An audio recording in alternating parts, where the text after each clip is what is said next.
Dudes have almost a spiritual connection to their watch. They do. It often defines who they are. They look at it about 1,000 times a day.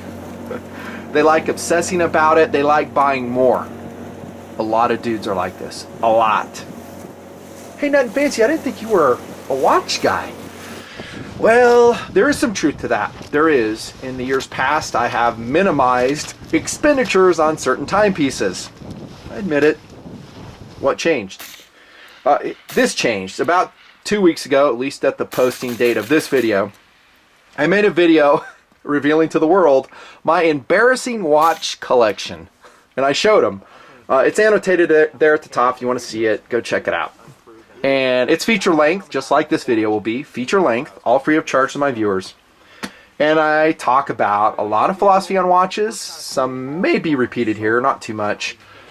And I ended the video, I saw your responses, and I started thinking about it. Maybe I should upgrade my watch collection. And so for the last 2 weeks, this is no joke, I have researched, read about, and purchased more than a few watches in preparation for this video. And for individual tabletops. Yes, I will be reviewing watches. I know. So do I have a spiritual connection to some of these watches? Yeah, I do. I like them, man. They're cool. So I get it. I really do. I get it. The video is really designed to help you, the purchaser, the collector of watches, to maybe look at your own wants and needs and really think about that. What's super important to you that you need it, that your watch has to do for you, and then what do you want it to do for you? Sometimes if you can separate those two things when we're purchasing anything, you will save money, a lot of money. Do we always do that as guys? No. No. Neither do women, but I think guys are just as guilty of doing emotional purchases.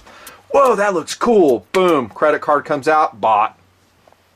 We're going to be a little bit more analytical in this video. I'm going to have 10 features that are super important, rank ordered, at least to me, that a watch should have. Attributes or features, whatever you want to call them.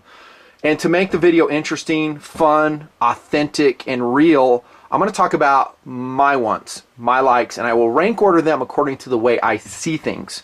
You may completely disagree with my ordering, but it may help you clarify your own thinking on purchasing watches. In those last 2 weeks that I've been looking at watches, dude, I am blown away by the quality, the value, and the array of awesome timepieces from all types of manufacturers.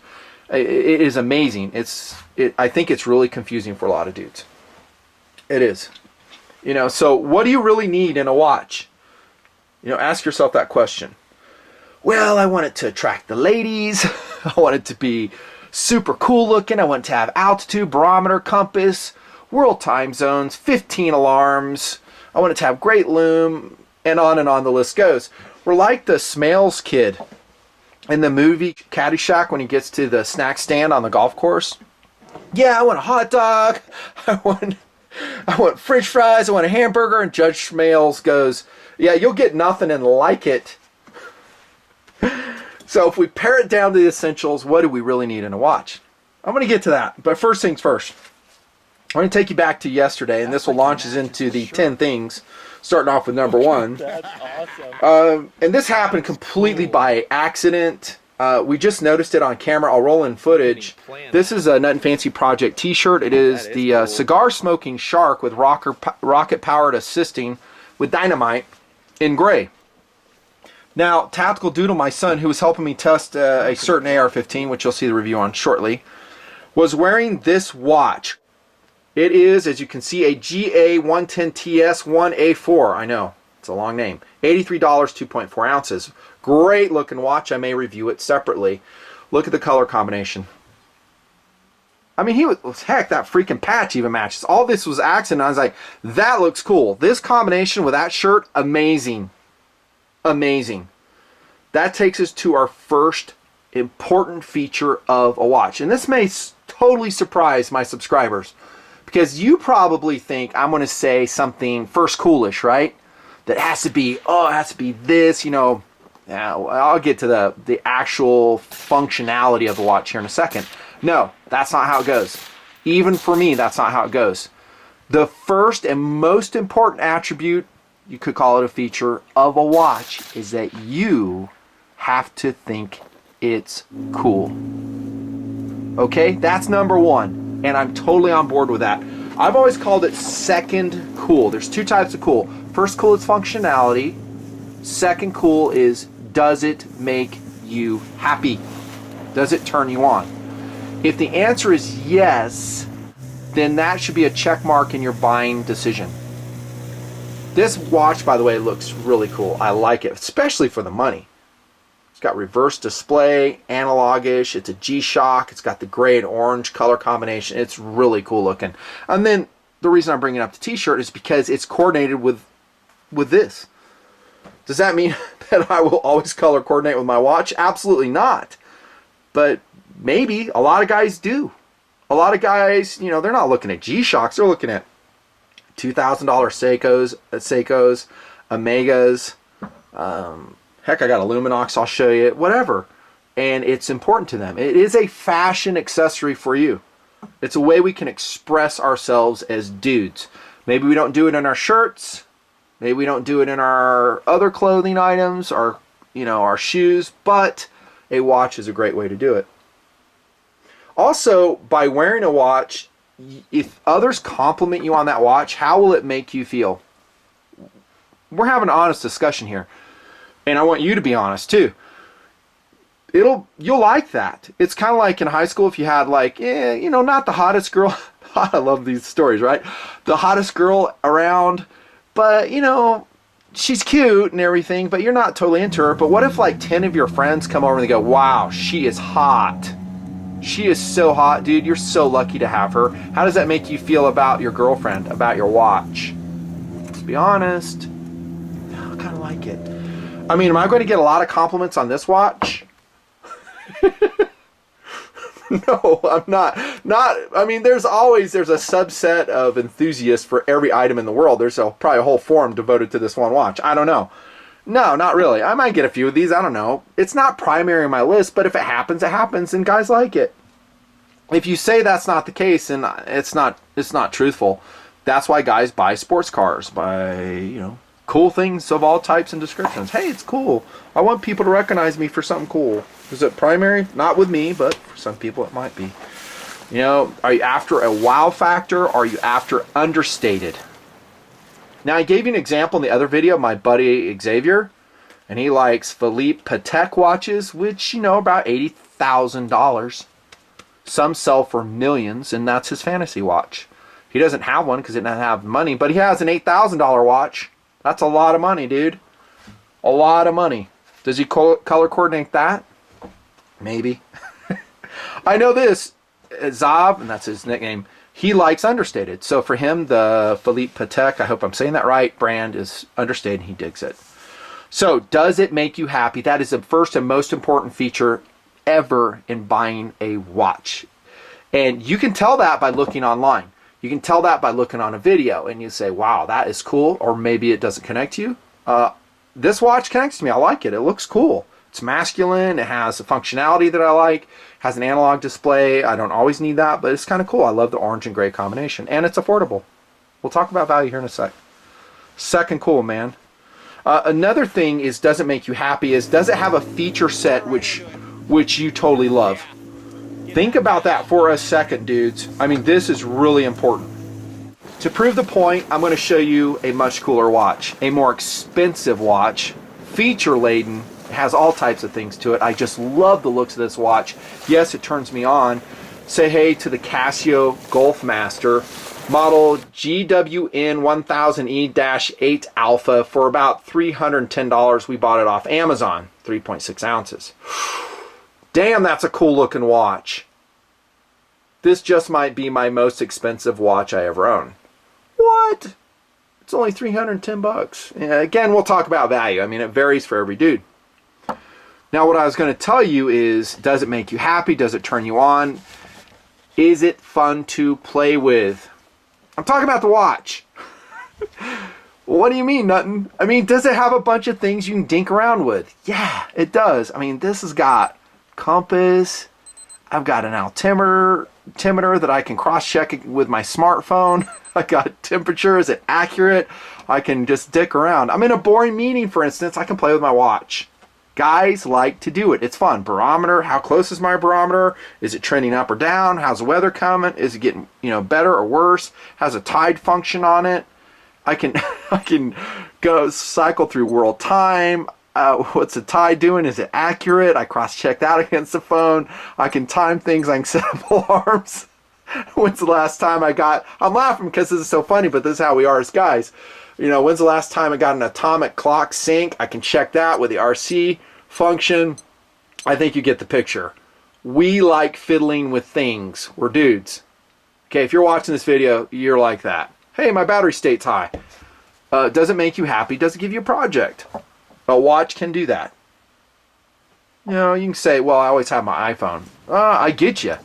I really do. And that actually is a very important point, because that will come into play here in just a little bit. Having a smartphone, which a lot of people these days, an iPhone, in a lot of ways it negates even having a watch. I know people that don't wear watches at all. Why? Because I have an iPhone. It has every function I would ever need. And they're kind of taking themselves back to the 1800s where they're pulling out the pocket watch. Remember that? Watch all the Westerns. They didn't wear wrist watches. They wore a pocket watch on a gold chain. They pull it out of the vest pocket to check time. That's what we're doing with our smartphones now. Well, I don't have a watch. I'll just pull it out. It's like we've gone back in time. Me, I like having a watch. It's functional. It's cool. It makes me happy. Pressing on. So, does it make you happy? Number one most important attribute or feature of your watch. Number two, I think, is it wearable? That might surprise you too. You might say, well, he hasn't gone to first cool stuff. That is kind of first cool. Is it comfortable for you? Is it too bulky for the clothes you wear? Does it bang into stuff? Both of these watches are chunky. They are not thin. And yes, in the past, I've really liked thin watches. Where did that one go? That little tiny one. Oh, there it is. Look how thin that is. That's like wafer thin, man. It's like a dinner mint. You wear this, you don't even know you have it on. But getting back to the number one most important thing, does this make me happy? Not really. It's all about first cool. It doesn't make me happy. In fact, it's embarrassing to wear. It is. You look like a total dork wearing it.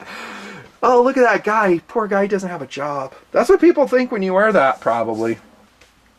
But is it wearable? Is it comfortable for you? In your work environment or in your play environment, is it going to be water resistant? Is that important to you? Is it going to be tough enough? Certainly these two are. I mean, and Casio makes a tough movement with the analog. I mean, it can take a huge amount of shock. You can even resync the hands on this one if they become off. I doubt that's ever going to happen in my life, but maybe. What if you're working on an oil derrick and smacking your watch all the time? These are important things if it's wearable. If it's not wearable to you, if it's not water resistant when you need a water resistant watch, if it's not comfortable, the band pinches you, or if it doesn't fit your wrist, forget it. It's got to be comfortable. Does it have annoyances that you don't like is in terms of wearability? For instance, is the band keeper always coming loose and your watch band is always flipping around? Is your crystal getting scratched up because it's exposed? I think both these have quality ones, but maybe you have one that's kind of bowed out. You won't wear it. That is actually a first cool thing. So number two, it's got to be wearable. Pressing. Here we go into the first cool things, and you knew this was coming. The most important feature behind those two things that I just talked about is that it has to be legible. What? And I'm talking about what's important to me, right? And I'm rank ordering watch attributes which are important to me. I'm not apologizing for you. It's just the way it is. Now, if we throw on the old and somewhat misaligned Timex Triathlon or Triathlete, whatever the freak it's called, I love these watches. They're all about first cool. They're practical. Look at the legibility of this watch. Look at the wearability. It's thin. It's just easily read. Now, a lot of people will maybe put a lower emphasis on legibility. I don't. For instance, there's a lot of versions, I think they make this in a reverse video display. That's like this one. That's a reverse video display. How legible is that? What do you think? I kind of avoid reverse video displays on a digital watch for legibility. I want to be able to glance at it, not have to take a special angle off my wrist to see what time it is. That's pretty important. I mean, if you're going to wear a watch, you should be able to tell readily what time it is. It should be able to convey the information which is important to you readily. Okay, and part of that is lume, right? A lot of guys call it lume, illumination. I've always called it glow in the dark, whatever. Maybe it's tritium, maybe it's just regular lume. Let me charge this one up a little bit and we'll look at it real quick. Okay, this is the Golfmaster, a gorgeous watch, by the way. There you can see it. So this is conveying information to us when there's no light.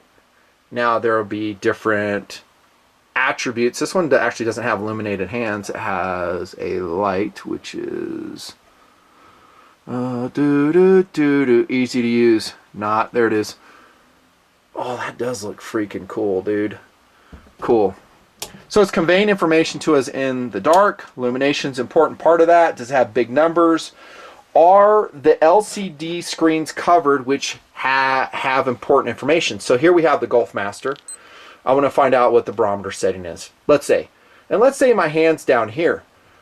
Some functions like the Golfmaster and a lot of the Mud series of Casio, they have a hand stow feature, which I'm activating right now by pressing my 7 and 2 o'clock buttons, and now I can see that. And then about 10 seconds later, they'll return to their position. Cool feature. It's another step I have to do that I don't have to do with a purely digital display. Not that this has ABC functions to it. Legibility. How about reading angles? I'm going to show you another watch as we build our little collection here.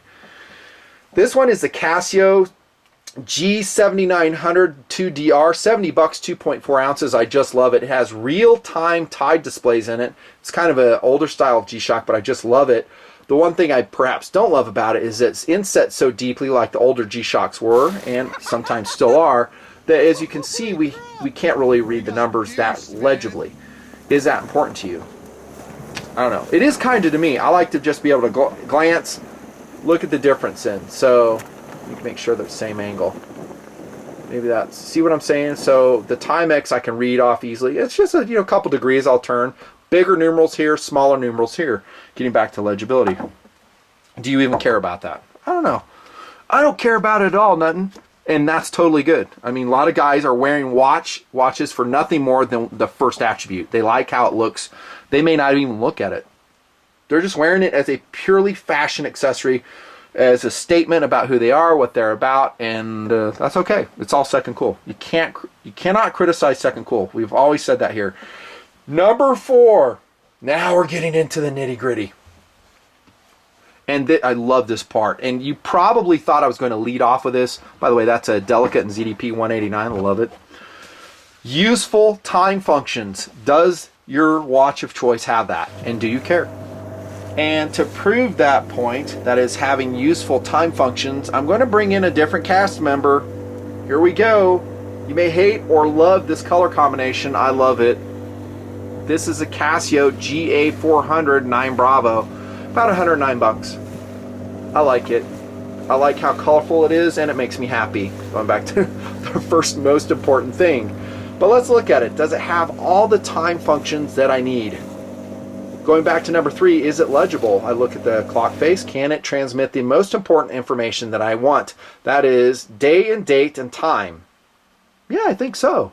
Got an analog presentation, although the hands are not illuminated on this watch, just like on that one. Has a light, but it's having a repeating function in digital form, day and date. Awesome. What if I go to different time zones, which sometimes I do? Does it have world time? Well, first up, that is your stopwatch function. I do use that frequently. Has that, and I'm just pressing, just like you do on most Casios, your lower left button. Here we go, world time function. So I have it on LA mode, which is an hour behind where I am now. And how cool is this? I can just rotate this dial and go into different time zones. And it will reverse. So if I go the wrong direction, I just come back. So I'm going to the LA time zone. If I want to go forward, Denver, Mexico City, Chicago time zone. Yeah, that's cool. That is a useful function to me. Has alarms, actually more than a couple alarms. I forget how you sequence this one. It might be this button here. I forget. Time remaining. Yep, I use that all the time. And then we're back to time function. This is a good representation of the functions that most people use or want in their watches. At least a digital or dual mode watch like this. It's digital combination analog. It is. And I'm going to put that one here. Very cool. I like simple timekeeping functions, the very ones I just showed you. I do like to have more versatility than this Luminox provides, which I said in the other video. I love this Luminox. I think it's 8800 series. It's the black, orange, just really cool looking. But it's limited in the functionality. So it satisfies me in points 1 through 3. Makes me happy. It's super wearable, comfortable. It's totally waterproof. It's highly legible. All that good stuff. And yet when we go down to number 4, does it have all the useful time functions I want? The answer is no. It don't. So maybe that's not the only watch in my collection. Maybe there's days when that watch will be just fine. I stay in a single time zone. I don't have any timer functions I have to worry about. Are you like that? Only you will know. Only you can tell what's important to you. Another thing for functionality and timekeeping is, does it have loud alarms? Speaking of which, that one doesn't. No alarm at all.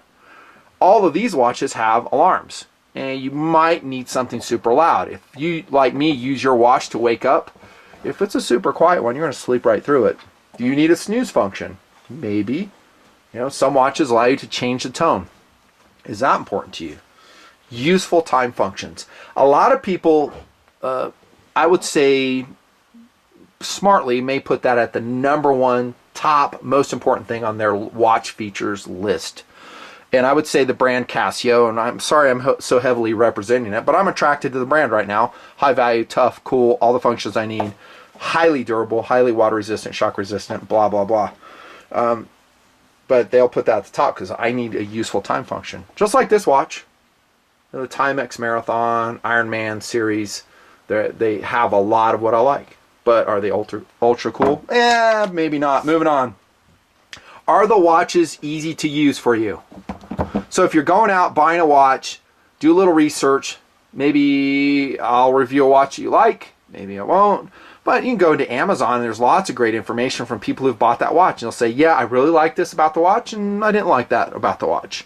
Those are valuable reviews. They're coming from hopefully a verified purchaser. You'll see that at the top in Amazon if they are. And you'll find out, are the buttons easy to push? You know, are they tiny like this one? Although these are easy to push, they're exposed and they're easy to get to. What are some other problems with it? This one is complicated. I'm not going to lie. This Casio Golfmaster has a lot of functionality, has a lot of shortcut features, and you're going to have to spend a lot of time in the manual.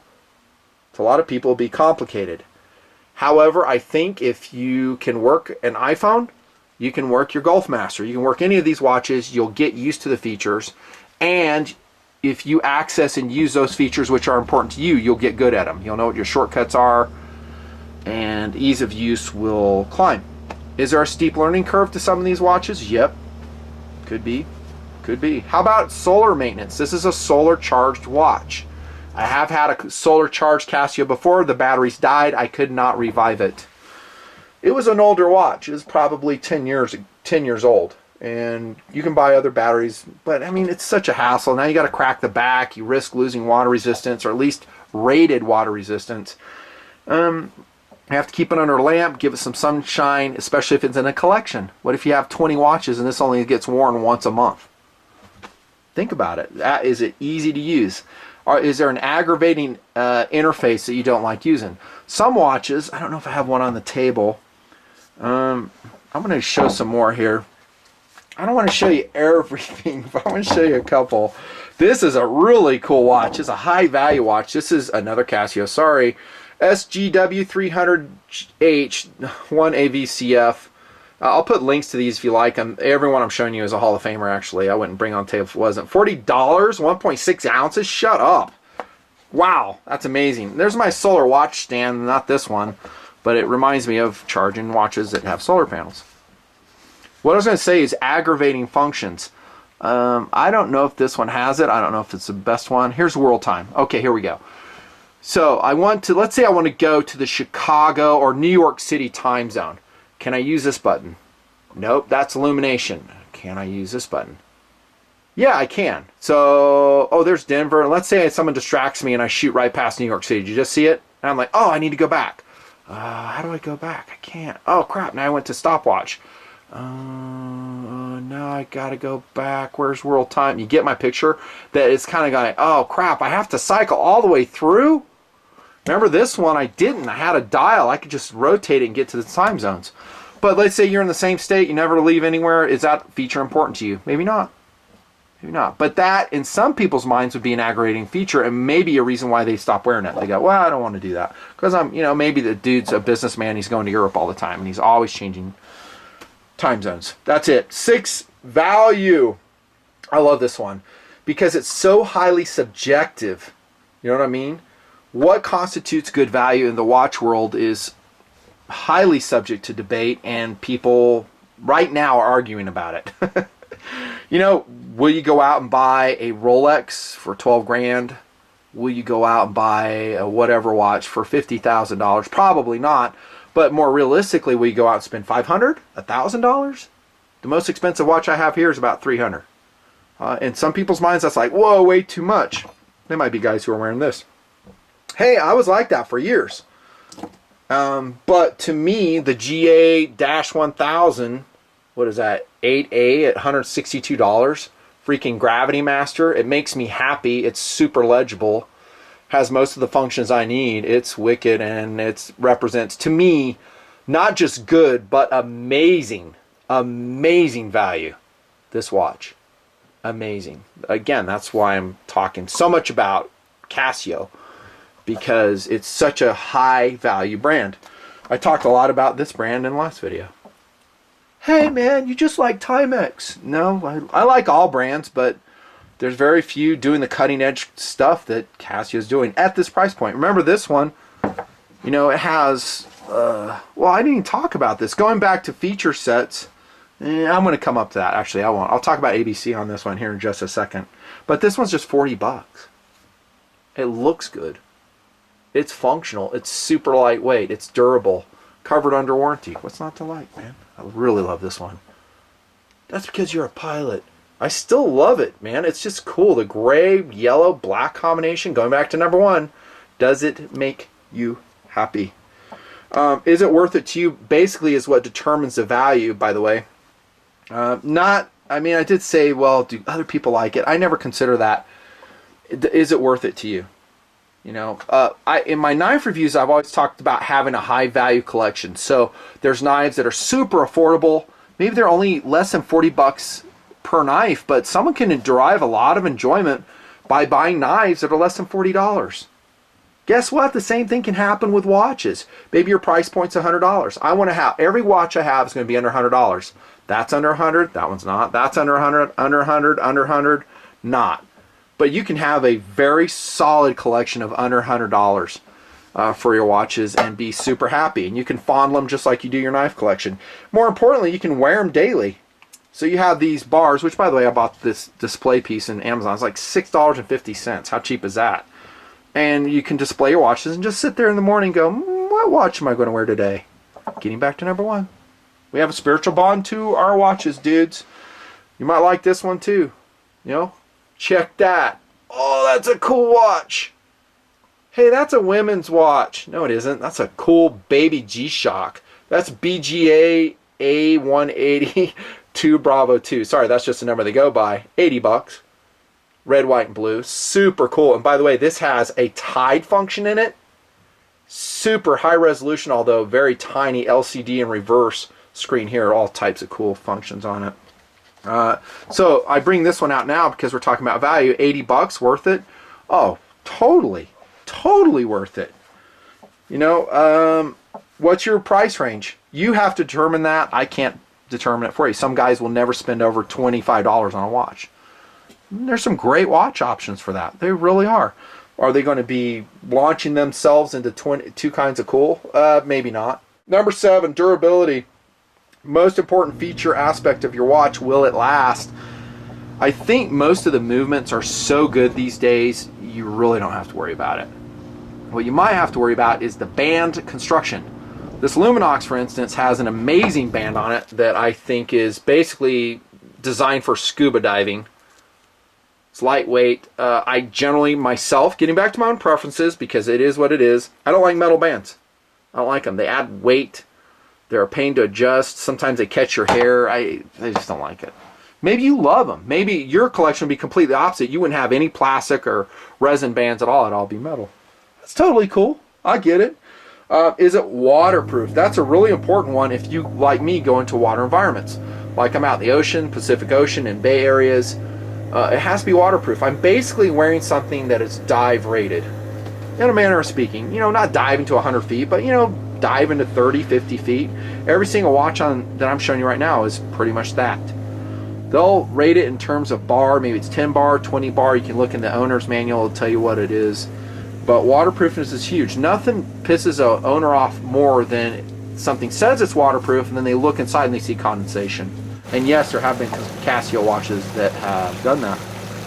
The #1 loyalty producer for dudes and their watches is what? Besides looks. Durability. That's correct.